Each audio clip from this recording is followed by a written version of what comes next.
제 고향이 저 경북 예천입니다. 제 고향 경북 예천에 가면은 진호 국제 양궁장이 있습니다. 양궁장으로는 최고의 시설을 갖추고 있고 수시로 국제대회가 열리는 그런 양궁장입니다. 이름이 왜 진호 국제 양궁장인가 하면은 이름이 남성 같은데 사실은 여성입니다. 예천 출신의 김진호 선수 때문에 그렇습니다. 작년에 2024 파리올림픽에서 우리나라 국가대표 양궁 선수들이 금메달 5개가 있는데 그 5개를 모조리 다 싹쓸이를 했습니다. 우리나라가 파리올림픽에서 금메달을 13개를 땄는데 그 중에 5개가 양궁에서 나왔습니다. 그래서 양궁을 가르쳐서 올림픽 효자 종목이다. 그리고 양궁 선수들에게는 신궁이라는 칭호를 붙여줬습니다. 자, 그런데 우리나라의 그 양궁이 그렇게 세계적으로 최고가 되고 양궁 선수들이 신궁이 됐던 그 원조가 어디에서 시작이냐? 그 원조가 바로 김진호 선수라는 것입니다. 김진호 선수가 61년생인데 아시안 게임과 세계 선수권 대회에서 금메달을 최초로 땄어요. 특히 79년도 베를린 세계 양궁 선수권에서는 5관왕을 혼자 금메달 5개를 싹쓸이를 했습니다. 그래서 그때 온 나라가 들썩이면서 김진호 선수가 그때는 인천공항이 없던 시절이니까 김포공항에 내리니까 카프레이드를 보여주는 거예요. 요즘에는 그런 카프레이드가 없어졌습니다만은 옛날에는 툭 하면 카프레이드를 벌이고 그랬어요. 대통령도 툭 하면 카프레이드를 벌이고 무슨 권투 선수가 세계 챔피언이 됐다 그러면 카프레이드를 하고 그러던 시절이었습니다. 김진호 선수가 고향 예천에 도착을 했습니다. 예천 시민들이 다 나와서 카프레이드를 하는 그 김진호 선수를 환영하는 것이지. 예천 여자 중학교를 다닐 때, 예천 여자 고등학교를 다닐 때 늘 그 운동장에서 그리고 시내가에 있는 그 강변 양궁장에서 활을 쏘던 그 김진호 선수를 다 봤던 사람들입니다. 그러니까 그 김진호 선수에 대해서는 너무나 잘 알고 있는 사람들이고 직접 보고 만난 사람들이니까 김진호 선수하고는 친밀감을 가지고 있고 그 선수의 삶의 내력을 다 알고 있으니까 더 뜨거운 열정과 감격적으로 환영을 하고 뭐 소리를 지르면서 박수를 치는 것이지. 오늘 본문의 말씀을 보면은 예수님께서 카프레이드와 같은 행렬을 하는 그런 모습을 보여주고 있습니다. 그 당시에는 차가 없었으니까 카프레이드가 아니라 나귀 퍼레이드를 펼치시는 것입니다. 여러분, 오늘은 종려주일입니다. 우리 예수님께서 오늘 예루살렘으로 들어가신 그런 날입니다. 예수님께서 공생의 마지막 사역을 하시고자 나귀를 타시고 예루살렘으로 들어가신 날입니다. 그때 예루살렘에 있던 모든 사람들이 나와서 예수님의 그 나귀 퍼레이드를 환영을 하고 있는 것입니다. 모든 사람들이 환호를 하고 찬양을 하면서 자신의 옷을 벗어가지고 길에다 깔고 종려나무 가지를 꺾어 흔들면서 대단한 환호를 하는 가운데에 예수님께서 예루살렘 성으로 들어가시는 것입니다. 비록 우리 예수님께서 겸손하셔서 나귀를 타시긴 했지만은 예루살렘으로 들어가는 그 행렬은 왕의 행렬이었습니다. 모든 사람들이 예수님을 왕으로 인정하고 왕으로 존경을 하고 헌신하는 그런 표현을 하는 것입니다. 그러니 그 열기와 그 흥분이 얼마나 대단했겠습니까? 예수님께서 일생을 사시는 동안에 가장 환호를 받으시고 영광을 받은 날이 바로 그 날이었습니다. 여러분 37절과 38절을 우리 다 같이 읽겠습니다. 시작. 이미 감난산 내리막길에 가까이 오시매 제자의 온 우리가 자기들이 본 바 모든 능한 일로 인하여 기뻐하며 큰 소리로 하나님을 찬양하며 이르되 찬송하리로다. 주의 이름으로 오시는 왕이여 하늘에는 평하여 가장 높은 곳에는 영광이로다 하니. 아멘. 사람들이 예수님을 따라가면서 왕이시여, 주의 이름으로 주님의 이름으로 오시는 왕이시여, 그렇게 찬양을 하는 것입니다.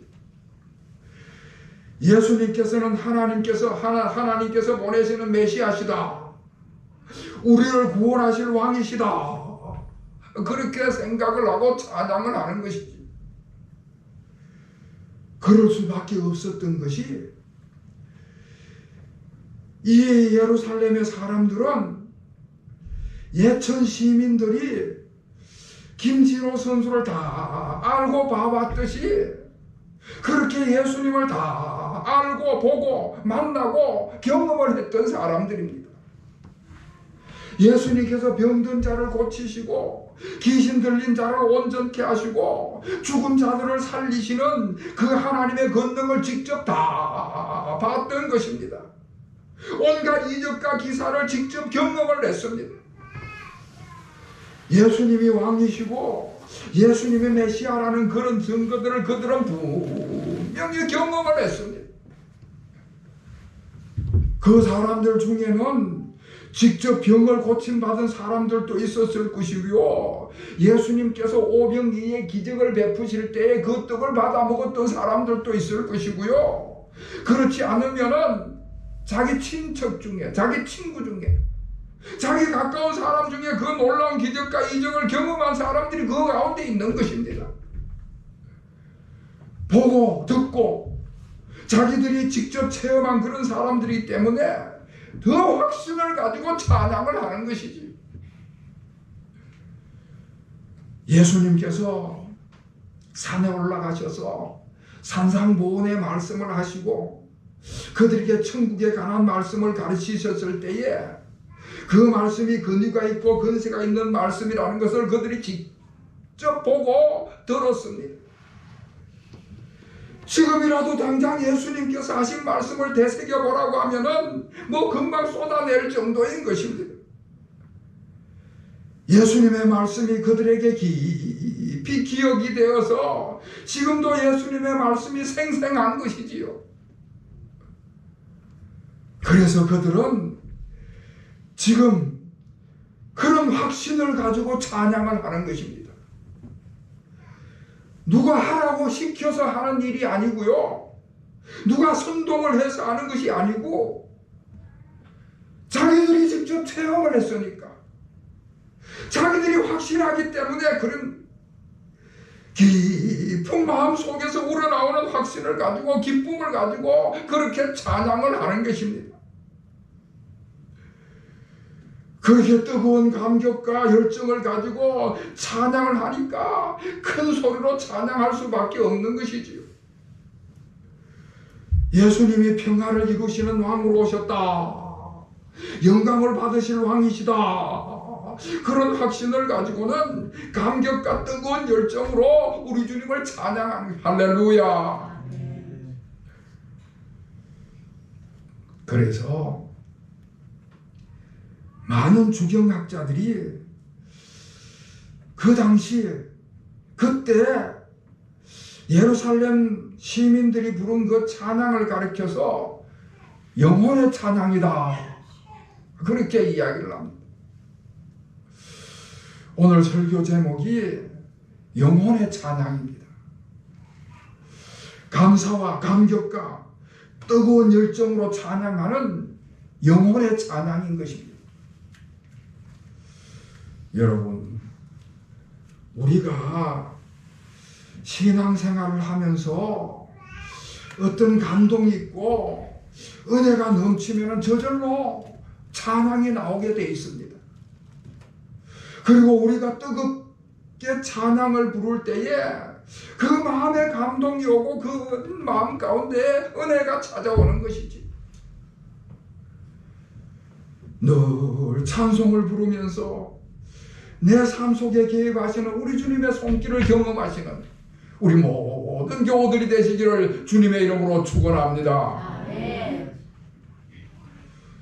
자, 그런데 그렇게 예수님을 따라가는 사람들이 그렇게 확신을 가지고 그 심령 깊은 곳에서 우러나오는 신앙을 가지고 그렇게 찬양을 하는데 그것을 비난하는 사람들이 있었습니다.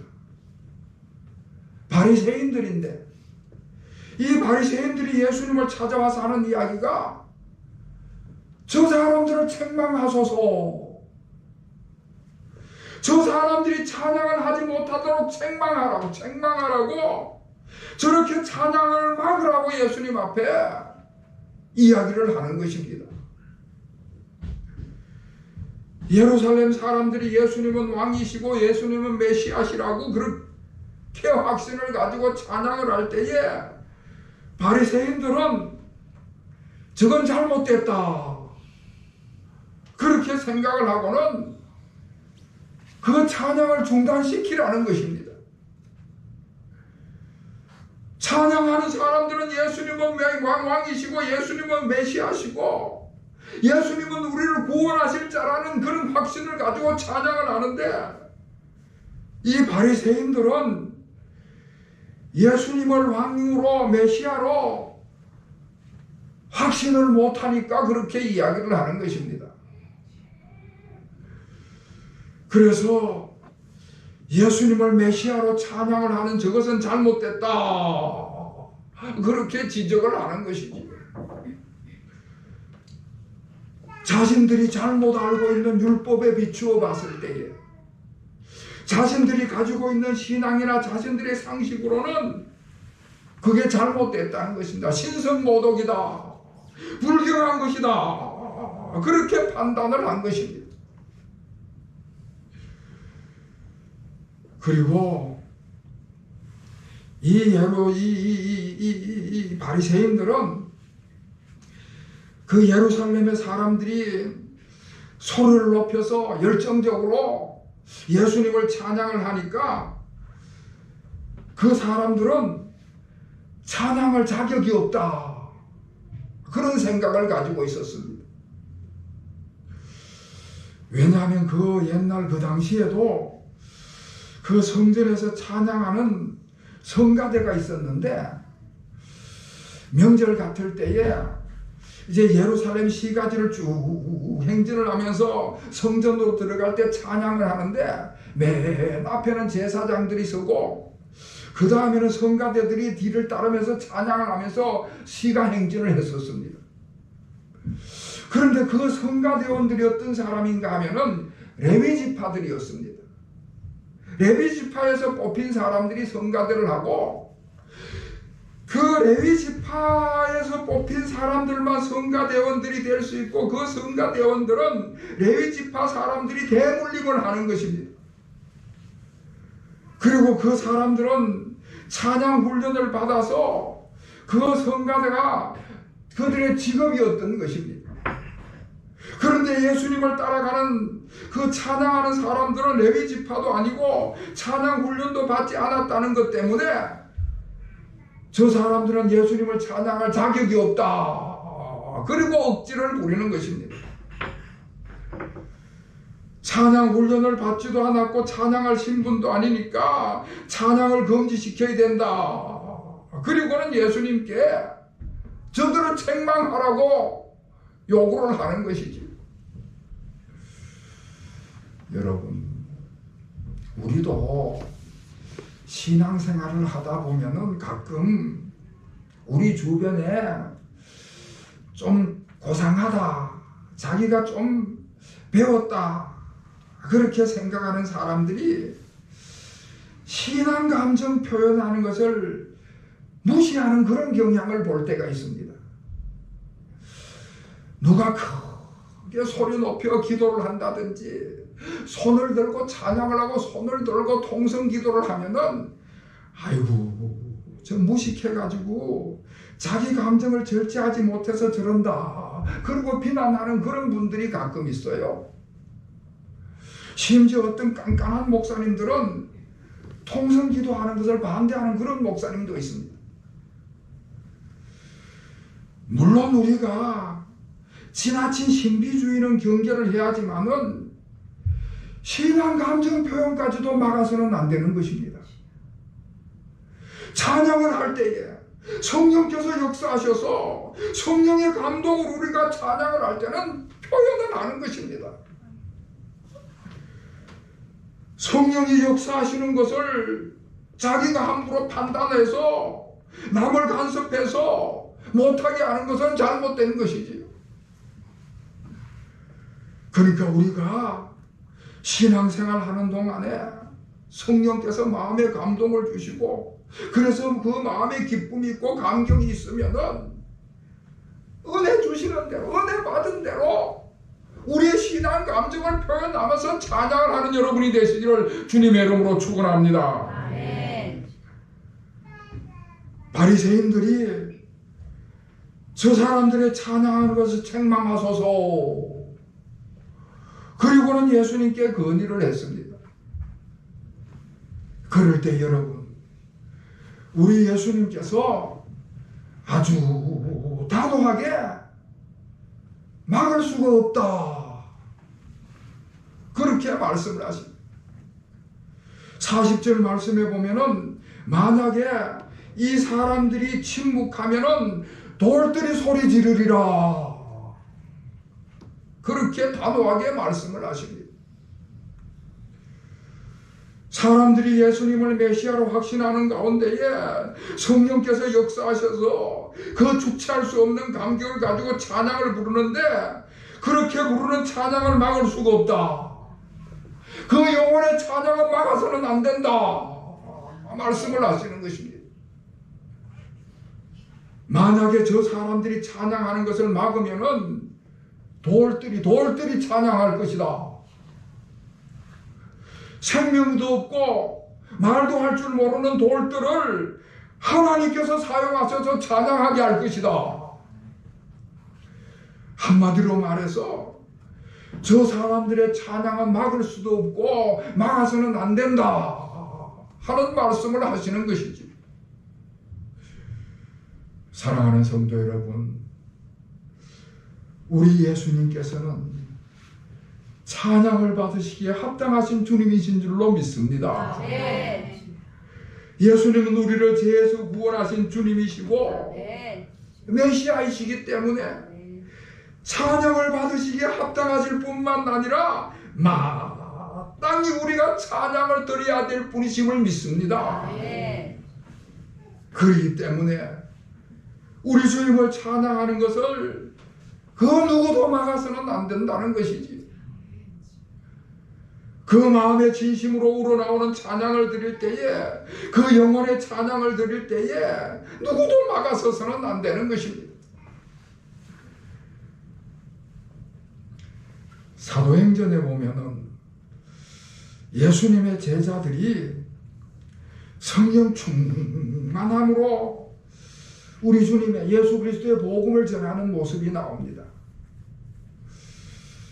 오늘 예루살렘의 성도들이, 예루살렘의 그 사람들이 성령 충만함으로 찬양을 하듯이 제자들이 성령 충만함으로 복음을 증거했습니다. 여러분, 그 예수님의 제자들은 수제자 베드로를 비롯해서 대부분이 어부 출신이고 무식한 사람들이었습니다. 무슨 지적 훈련을 받은 적도 없고요, 특별히 율법을 공부한 그런 사람들도 아닙니다. 그런데 그런 사람들이 예수 그리스도를 주님으로 복음을 증거를 했는데 율법을 공부한 적도 없고 논리적으로 훈련을 받은 적도 없고 뭐 수사학을 공부한 적도 없는데 그 사람들이 나가서 복음을 전할 때에 3,000명이 예수 믿는 역사가 일어났습니다. 그렇게 되니까 제사장이나 바리새인들이 예수님의 제자들이 복음 전파를 막아서는 거예요. 율법을 공부한 적도 없는 저 무식한 사람들이 함부로 설교를 한다고 책망을 하는 것입니다. 무슨 자격을 가지고 사람들을 가르치고 설교를 하느냐. 그러면서 복음 전파를 막아서는 것입니다. 예수님의 복음을 전파한다고 해서 그 제자들을 협박을 하질 않나, 매를 때리질 않나, 잡아다가 감옥에 가두고 그러는 것입니다.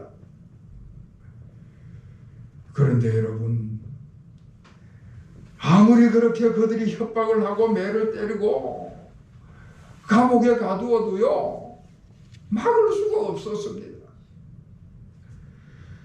감옥에 들어갔다 나오면 또 전파를 하고 매를 맞고 나와도 또 전파를 하고 서대한 집사님이 복음을 전파하다가 순교를 하고 바울이나 베드로도 다 복음을 전파하다가 순교를 당했습니다.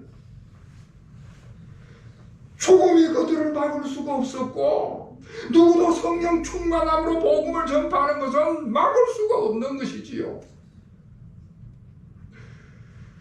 그들 마음 가운데 확신이 있었기 때문에 성령께서 그들의 마음을 역사하셨기 때문에 아무리 어려운 환경 속에서도 그들이 가만히 입을 다물고 있을 수가 없었던 것입니다.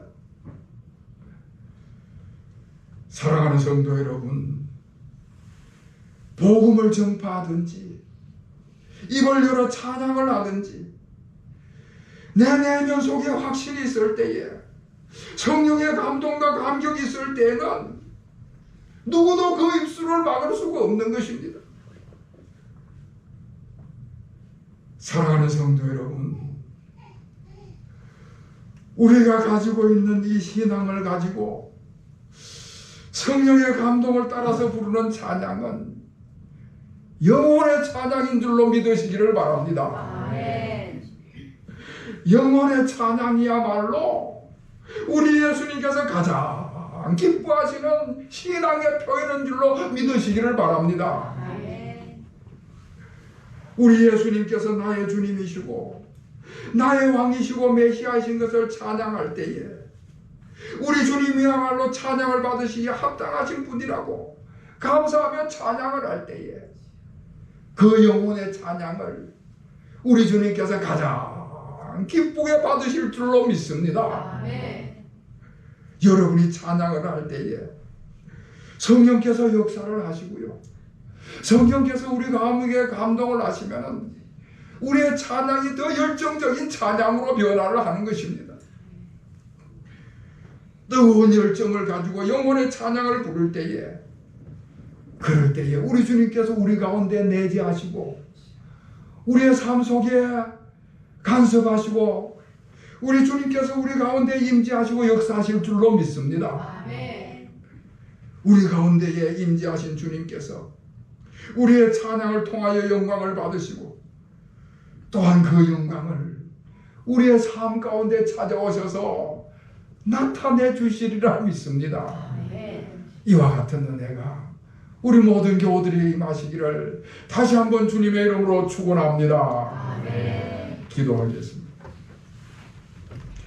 하나님 아버지, 저희들을 택하셔서 주님의 백성이 되게 하시고 주님을 찬양하는 믿음 주심을 감사드립니다. 저희들이 찬양을 할 때에 입술로만 찬양하는 것이 아니라 주님의 은혜에 감사하며 감격하며 뜨거운 열정을 가지고 부르는 영혼의 찬양이 되게 하여 주시옵소서. 그리하여 저희들이 부르는 영혼의 찬양으로 말미암아 저희들의 삶 속에 개입하시는 주님의 손길을 경험하게 하여 주시옵소서. 저희들이 부리는 찬양이 다른 이들을 변화시키는 역사가 나타나게 하여 주시옵소서. 예수 그리스도의 이름으로 간절히 기도하옵나이다. 아멘.